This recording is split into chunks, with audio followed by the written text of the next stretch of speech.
Élue par 2 voix dans Hall en 1976, Jocelyne Ouellette devient ministre des Travaux publics et de l'Approvisionnement. Elle réalise notamment la réforme et la régionalisation des contrats gouvernementaux. Elle est aussi membre du Conseil du Trésor et des comités du développement économique et de l'aménagement. Bienvenue à Mémoire de député.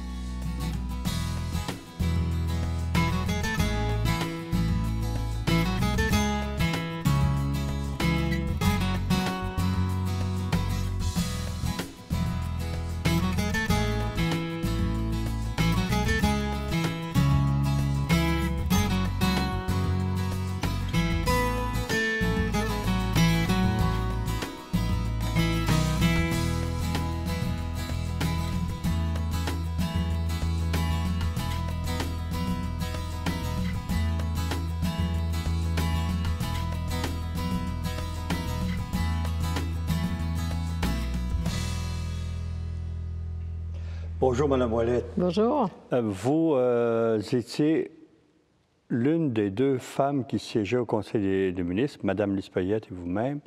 Est-ce que vous aviez une certaine facilité à faire accepter vos projets par vos collègues masculins? Moi, j'ai eu aucun problème, à vrai dire, parce que j'ai vu arriver plusieurs d'entre eux comme militants du Parti québécois. Même si j'étais une des plus jeunes, là, il y avait Claude Charon qui était plus jeune, puis Mac Johnson qui était plus jeune, puis moi tout de suite après, alors j'étais dans les jeunes, mais je les avais quand même vus arriver au Parti québécois.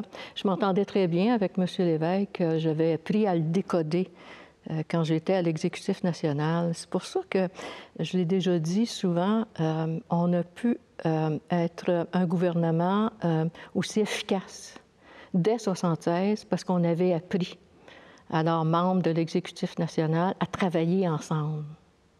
Et on n'avait pas besoin de s'expliquer de midi à 14 heures. Et M. Lévesque, on le décodait, de sorte qu'il n'y avait pas besoin de perdre son temps à nous expliquer des choses.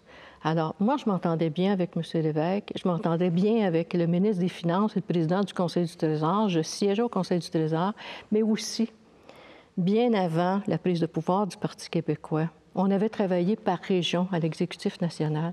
On savait très bien ce qu'on devait faire dans chacune des régions. Même M. Lévesque, la veille de 1976, avait demandé à ses candidats de prendre des engagements. Il fallait les chiffrer, nos engagements, et il fallait nous assurer que si on prenait le pouvoir, on puisse réaliser ces engagements-là dans la première année. Donc, on savait où on s'en allait. Alors, moi, je m'entendais bien avec M. Parizeau, je m'entendais bien avec M. Lévesque. Je savais comment apporter mes dossiers. Et non, moi, au début, comme je vous dis, peut-être sur le dossier de l'intégrité du territoire, j'avais besoin d'ajustements avec le ministre des Affaires intergouvernementales canadien, mais ça s'est réglé assez rapidement puisque M. Lévesque, à ma demande, a dit, dès lors que je suis arrivée au Conseil des ministres, a dit, dorénavant, il y aura plus on ne cédera plus de territoire au fédéral et s'il faut échanger des parcelles de territoire, la ministre des Travaux publics devra signer le document. Alors ça, j'étais rassurée. Moi, c'était un beau cadeau, j'étais contente. Et donc, je n'ai pas eu de problème avec mes collègues. Je pense que tout le monde était gentil avec le ministre des Travaux publics parce on construisait à l'échelle du Québec à ce moment-là. On avait des constructions dans toutes les régions du Québec, que ce soit un centre de la voirie, que ce soit un quartier général, un centre de détention, un palais de justice, un palais des congrès à Hall, à Montréal. On construisait à l'échelle du Québec. Alors, je n'ai vraiment pas eu aucun problème avec aucun de mes collègues, vraiment. Comme je l'ai fait à plusieurs reprises ici, je vous inviterai à venir au fichier central, rencontrer des gens qui l'opèrent. On n'a pas jamais eu la prétention de dire que là-dedans, tout avait été dit puis que c'était parfait à tout point de vue. Sauf qu'on s'est donné là une nouvelle formule, un nouveau système, ayant comme but, comme principe de base, de dépolitiser l'octroi des contrats et de régionaliser l'octroi des contrats. Qu'un système comme celui-là, on puisse retrouver en cours de route, qu'on puisse apporter des améliorations. Je pense qu'il y a toujours place à amélioration. Moi, je suis tout à fait ouverte considérer des suggestions visant à améliorer le système. Parmi vos responsabilités, il y en avait une aussi du Nouveau-Québec. Vous étiez responsable du Nouveau-Québec et d'un secrétariat aux affaires autochtones, ce qu'on appelait le SAGMAI. Qu'est-ce que vous avez développé là? La première fois que j'ai mis les pieds à Baie-aux-Feuilles, à Poste-de-la-Baleine, à l'époque, on appelait ça comme ça, j'ai découvert une population qui avait été vraiment laissée pour compte. C'était terrible. Il faut dire qu'aujourd'hui, ça n'a pas changé beaucoup, mais dans d'autres parties du Québec. Mais il y avait un homme exceptionnel, Éric Gourdeau. C'était le monsieur SAGMAI. Il le relevait du premier ministre et M. Lévesque m'avait demandé de prendre le secrétariat aux affaires autochtones, aux travaux publics. M. Gourdeau avait le statut de sous-ministre et responsable. Et donc, il fallait construire un hôpital là, ce qu'on a fait. Le gouvernement fédéral venait de céder des maisons, si on peut appeler ça des maisons, là. Alors, je découvrais en allant visiter les gens que le skidoo était dans la maison, puis eux continuaient à vivre dans la tente.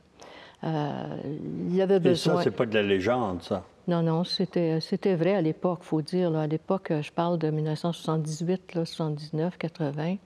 Et ce qu'on a décidé de faire, à la suggestion de M. Gourdeau, c'était d'amener des gens du Nord vers le Sud. Nous autres, nous appelaient des gens du Sud, là, pour qu'ils puissent se former au niveau de la force constabulaire, au lieu d'envoyer des agents de la Sûreté du Québec dans le Nord qui ne connaissaient pas les us et coutumes, qui ne connaissaient pas la culture du Nord. À ce moment-là, on amenait les gens vers le Sud, puis ensuite, ils prenaient charge de leur territoire chez eux. Puis je pense que c'est comme ça qu'on a pu les aider davantage. Tout était à refaire, hein? Et bon, comme dans d'autres régions défavorisées du Québec, c'était le logement, c'était des services sociaux, des services de santé, des services de prévention, naturellement. Il y avait beaucoup d'alcoolisme, l'emploi aussi. Ce que j'ai découvert aussi, c'était des gens qui partaient pour 6 mois, 1 an du Sud, puis s'en allaient là-bas, dans le Nouveau-Québec, et au bout de 15 ans, ils ne voulaient plus revenir, c'était leur chez eux, ils étaient implantés, ils adoraient les us et coutumes des gens, la culture des gens là-bas. Ça j'ai trouvé ça assez intéressant. Ouais. Mais on peut rendre hommage à M. Gourdeau. Il a été l'âme du gouvernement pour aider les gens à se prendre en main là-bas. Vous aviez plusieurs fonctions, ministre des Travaux publics, ministre responsable de la région de l'Outaouais, du Nouveau-Québec, vous siégez au Conseil du Trésor. Vous aviez quand même comme étant des électeurs à représenter. Comment vous conciliez tout votre travail? D'abord, j'étais jeune. Ça aide beaucoup. Pleine d'énergie. C'est beaucoup d'énergie. Il faut être jeune pour faire ça, vraiment. Mais j'étais 4 jours à Québec et 3 jours à Hull, dans l'Outaouais. Je partais le lundi soir. Je faisais la tournée des comtés, de mon bureau de comté. Des fois, je partais du Pontiac à 11 h le lundi soir, puis je roulais une partie de la nuit. C'est loin, Hull, Québec, ça, je trouvais ça long. Là. Et on travaille dans l'auto, on sommeille un peu pour entrer au Conseil du Trésor tôt le mardi matin, puis ça prenait beaucoup de notre temps, le Conseil du Trésor. Et si le Conseil du Trésor n'avait pas siégé, n'avait pas fait ses devoirs, on ne pouvait pas siéger au Conseil des ministres le lendemain. De telle sorte que je partais de Québec le vendredi midi et puis je me retournais dans mon comté. Puis j'avais une équipe à Hull, puis une bonne équipe à Montréal. À Montréal aussi, mais à Québec. Et il s'agit d'être organisé. C'est une question d'organisation de temps. Mais il y a de la représentation à faire les fins de semaine aussi. Absolument. Je vous dis que oui, il y a des représentations à faire et c'était la première fois que le Parti québécois avait des députés bien à eux. Alors, donc, ils voulaient nous voir aussi.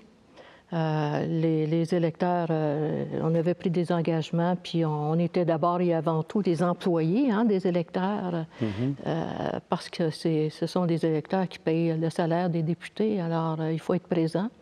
Et aussi, j'étais au bout du fil, et des fois, je faisais des sauts des sauts dans l'Outaouais la semaine, puis je revenais à Québec. Alors, puis on faisait aussi des tournées ministérielles. Et les ministres provenant de régions étaient mis à contribution plus que les ministres de Québec et de Montréal, souvent, parce qu'on approchait peut-être les gens différemment, je sais trop, mais M. l'évêque aimait qu'on puisse se promener un peu partout au Québec puis aller dans toutes les régions. On n'avait pas le nez collé sur la vitre de notre ministère. Il fallait vraiment être au fait de tout ce qui se passait dans tous les dossiers de tout le monde. Alors, on dormait peu, mais c'était tellement emballant. C'est tellement emballant que quand on est déterminé puis qu'on a ça dans le cœur, on ne peut pas faire autrement que... Moi, je n'étais pas fatiguée, vraiment. Je travaillais 18 heures par jour, 7 jours par semaine, puis je ne connaissais pas la fatigue, tellement que c'était stimulant.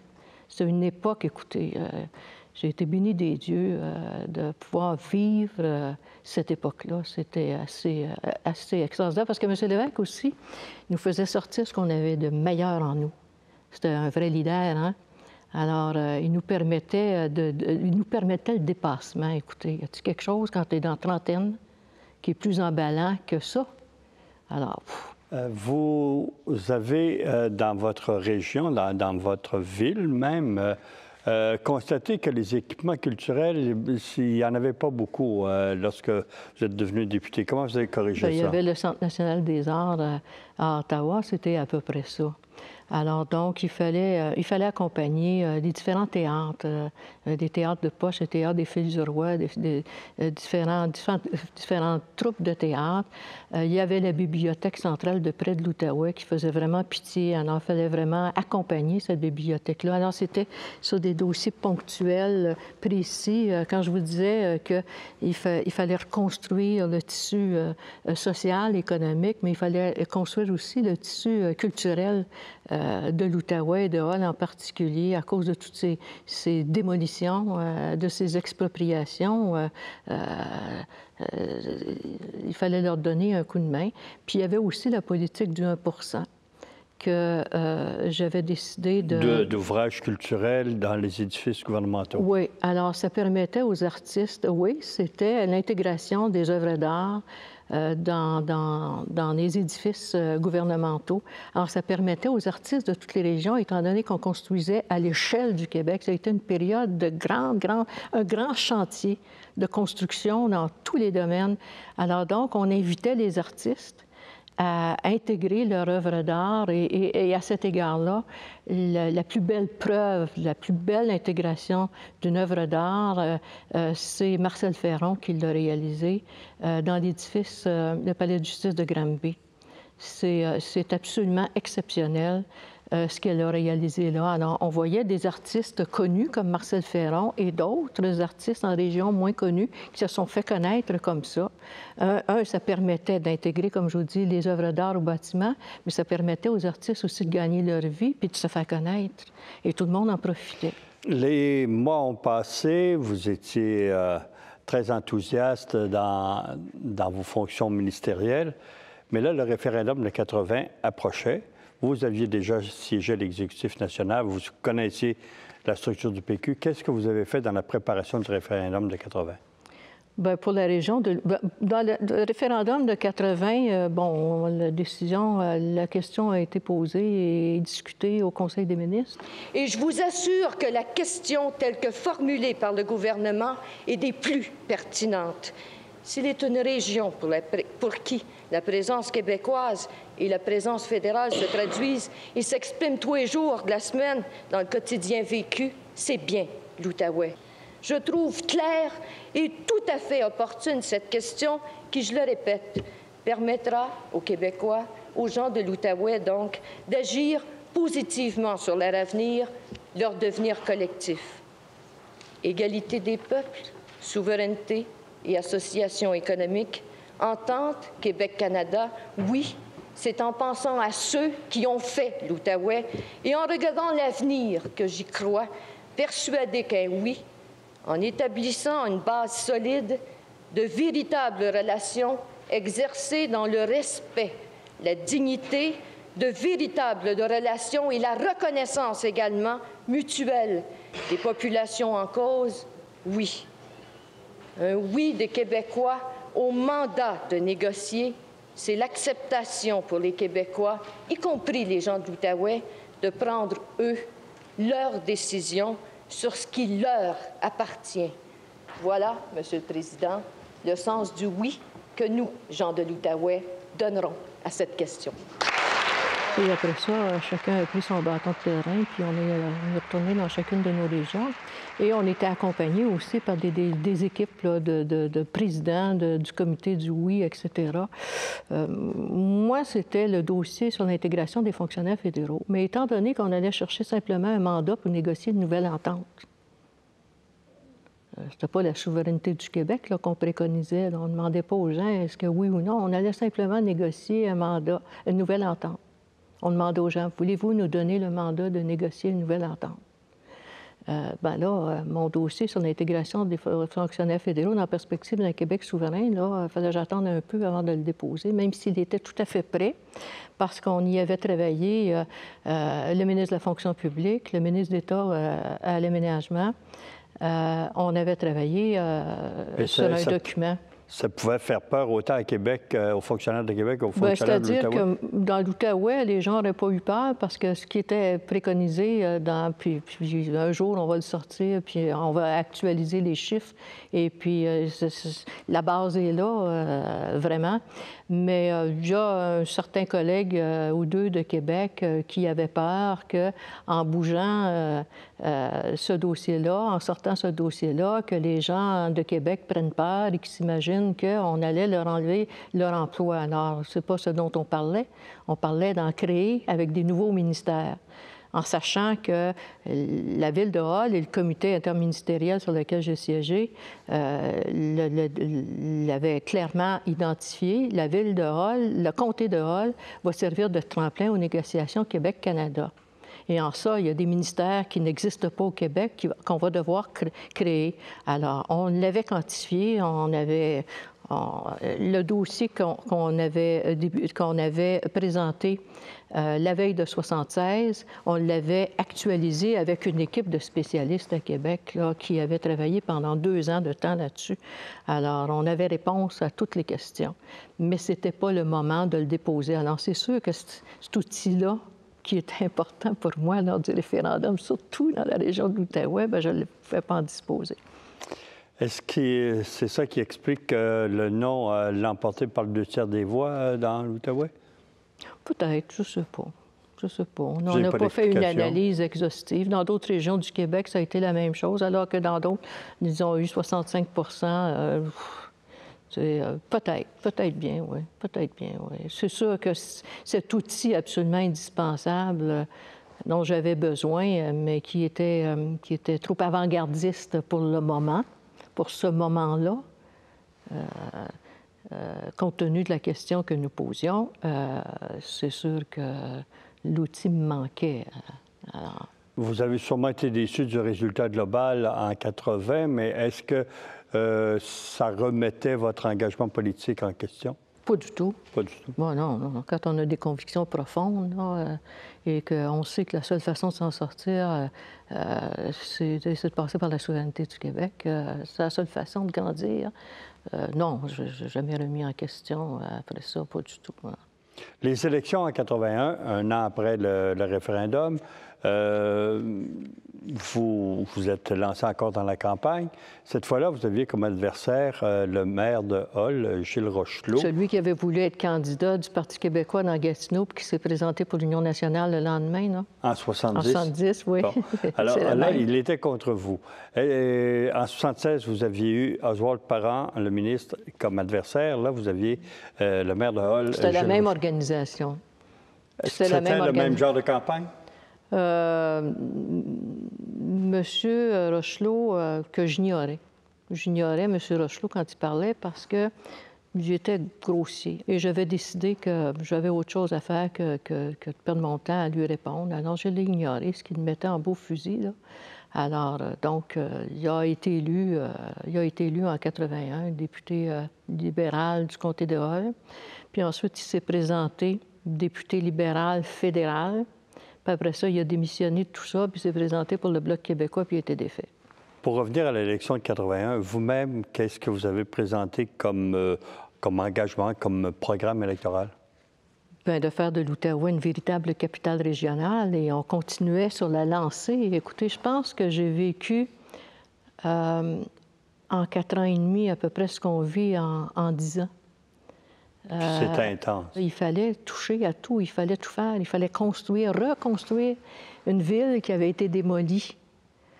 Alors, c'est bien sûr que notre situation géopolitique étant ce qu'elle était, il fallait surveiller tous les fronts en même temps et ne pas se laisser, ne pas perdre la carte et être capable de continuer à construire cette région-là.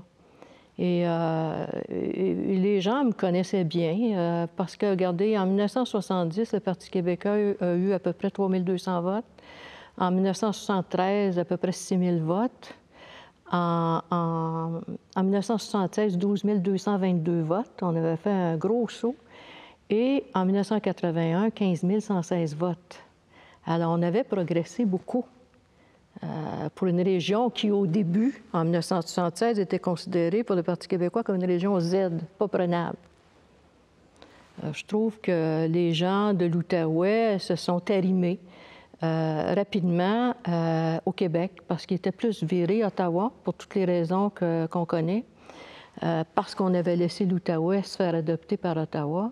Alors, il n'y avait pas de sentiment d'appartenance au Québec. D'ailleurs, quand je suis arrivée à Québec, au Conseil du Trésor, j'ai découvert que la région de l'Outaouais n'était pas normée, n'était pas programmée comme les autres régions du Québec, sauf en ce qui a trait au CLSC, là, aux affaires sociales, l'industrie-commerce, il n'y avait pas de normes, tout était bâclé sur la gueule, était donné sur la gueule. Les gens dépendaient d'une personne qui disait oui ou non.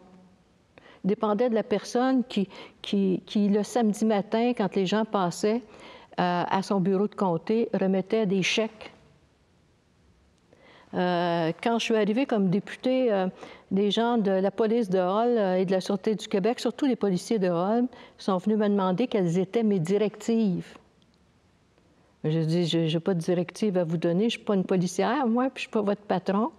Allez voir votre patron, je ne donne pas de directives. Et c'est là que je découvrais comment ça fonctionnait. Alors, tout passait par un seul bureau. Le bureau du député Oswald Parent. Le député Oswald Parent. Il était ministre d'État aux Affaires intergouvernementales canadiennes. Il n'était pas ministre en titre, c'était Gérard Delévesque. Mais lui, il négociait directement avec les ministres à Ottawa. Puis on était comme détachés du reste du Québec, mais il en allait de même pour tous les programmes. Alors que de réhabiliter la région d'Outaouais au niveau des fonctionnaires à Québec, qui avaient compris que si ils se mêlaient de la région d'Outaouais, ils se faisaient taper sur les doigts. J'ai su ça en arrivant à Québec.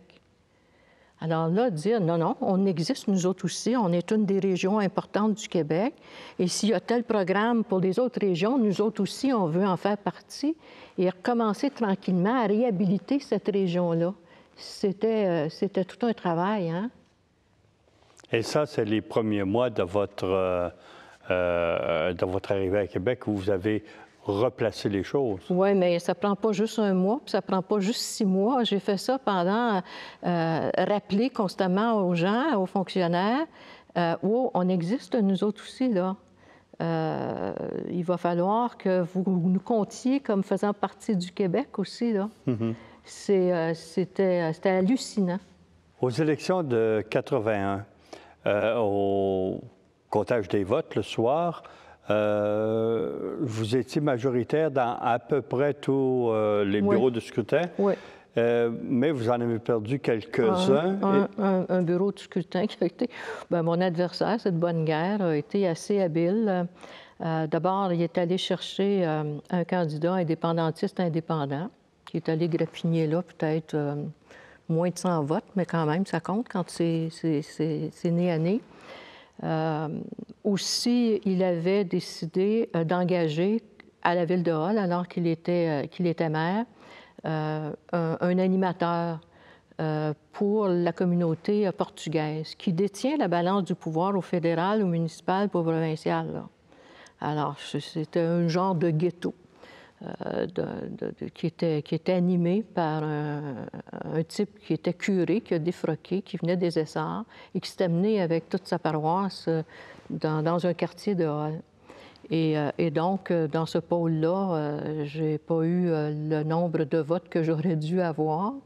Mais plus important encore, beaucoup plus important que ces deux éléments-là, c'était qu'en 1976, il y a eu un candidat de l'Union nationale qui m'a permis de passer plus aisément qu'en 81. Monsieur Lévesque vous a gardé au Conseil des ministres pendant un certain temps, même si vous aviez perdu. Pourquoi? Bien, parce qu'il voulait que je demeure là. Et j'étais un peu mal à l'aise. Je me souviens de m'être retrouvée au Conseil des ministres, alors que tout le monde il avait gardé le même Conseil des ministres. Alors, il voulait que je continue à faire mon travail. Et je lui ai dit, bien là, je suis un peu mal à l'aise. Mais il a dit, écoutez, vous pouvez demeurer. Jean-Guy Cardinal a été ministre et puis il n'était pas élu. Et puis, bon, il me nommait d'autres. Et je dis, je me sens pas à l'aise parce que l'équipe que vous venez de faire élire, il y a des gens extraordinaires. Et je me sentirais pas bien de demeurer là alors que, bien, ils ont va vous présenter dans un autre comté. Puis moi, j'ai dit non, moi, je viens de Hull, puis je vais me présenter à Hull ou pas du tout. Et puis, il a dit, je comprends ça. Et puis, ça a été comme ça. Mais vous n'êtes pas resté longtemps en dehors des fonctions publiques parce que M. Lévesque vous a nommé à la direction du bureau du Québec à Ottawa pendant les négociations constitutionnelles. Aviez-vous un rôle particulier? C'est-à-dire que c'est un tout petit bureau que j'avais suggéré à Claude Morin, alors que j'étais ministre des Travaux publics, d'ouvrir à nouveau, qui avait été fermé justement par celui que j'ai défait, là, Oswald Parent, encore une fois parce qu'il voulait avoir la main haute sur Ottawa puis l'Outaouais. Et le bureau du Québec à Ottawa avait été ouvert dans le temps de l'Action nationale sur Rosario Morin, qui avait été ouvert pour aller chercher des contrats de guerre. Alors, toutes les autres provinces du Canada étaient représentées à Ottawa. Mais lui, il avait décidé de fermer ça.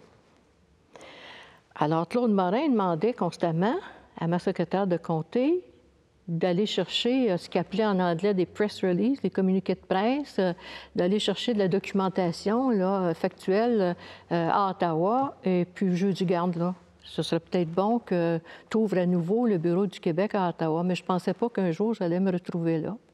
Et comme ministre des Travaux publics, j'avais trouvé un espace dans l'édifice de la presse sur Wellington à Ottawa. Puis c'était un bureau. Un bureau qui était sous-équipé, là, avec un bilino, là, qui, vous savez comment c'était à l'époque. C'était pas comme aujourd'hui. Alors, au début, M. Lévesque m'avait demandé d'aller donner un coup de main à Ottawa pour quelques mois. Et moi, je me dirigeais ailleurs, et puis, bon, ben, j'ai accepté. Et puis, à une conférence fédérale provinciale, il me dit, regardez, Mme Ouellette, j'aimerais ça que vous puissiez demeurer. Je vais garder ça pour vous, mais je suis à la veille de faire un remaniement, puis je vais nommer Pierre McJohnson comme ministre des Affaires intergouvernementales canadiennes. Puis là, il appelle Pierre McJohnson, puis il dit, convainc-la de demeurer. Je dis, c'est sous-équipé. On ne peut pas vous rendre service. Ça ne donne rien. On peut simplement envoyer des communiqués de presse, faire des petites analyses, puis tout ça, mais on est sous-équipé. On avait une secrétaire téléphoniste, puis c'était ça. Alors donc, il m'a dit, on va mettre sur pied une véritable délégation, puis que j'aimerais que vous soyez chef de mission. Et finalement, j'ai accepté et c'est devenu une véritable délégation avec un mandat bien précis, du personnel qualifié. Merci beaucoup, Mme Ouellette. Ça fait plaisir.